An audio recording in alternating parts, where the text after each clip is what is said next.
Mummy ఏం చేస్తున్నావు? అయ్యో పొట్లకాయ కర్రీ చేసిన. ఇప్పుడైతే సీజను. సూపర్, నాకు ఇష్టం పొట్లకాయ కర్రీ. చూడండి ఎంత బాగా వచ్చింది, ఎట్లా వచ్చింది చూడు. ఈ కమ్మతనంలా అక్కడక్కడ పప్పులు ఇవి ఎట్లా వేసిన అన్నది ఇది నేత్ర ఛానల్లో లాస్ట్ దాకా చూడుర్రి నేత్ర ఛానల్లో.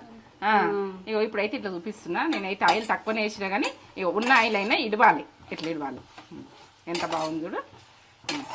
ఇవి అర్ధ కిలో అయితే ఎంత తక్కువ అయిపోయింది చూడు. వేసినప్పుడు దీన్ని నిండి వచ్చినాయి ఇవి. ఎంత బాగా వచ్చింది. నేత్ర ఛానల్లో ఉంటుంది, ఫుల్ వీడియో ఉంటుంది. దీని ప్రాసెస్ మొత్తం పక్కా ఉంటుంది, చేసుకుని తగ్గేది లేదు. పొట్లకాయ అంటే ఇప్పుడు సీజన్, సోరకాయ, పొట్లకాయ, ఇంకా చాలా ఇప్పుడు సీజన్ అన్నీ పెట్టేస్తాను. సీజన్ ఏవేవి దొరుకుతాయో గుమ్మడికాయలని అవేమంటారు బుడమకాయలని దొరుకుతాయి. ఆ బుడమకాయల కర్రీ గుడక మనకు హెల్త్కి చాలా మంచిది. ఒక ఆమె అడిగింది, ఒక అమ్మాయి మొన్న లైవ్ చేసినప్పుడు అడిగింది.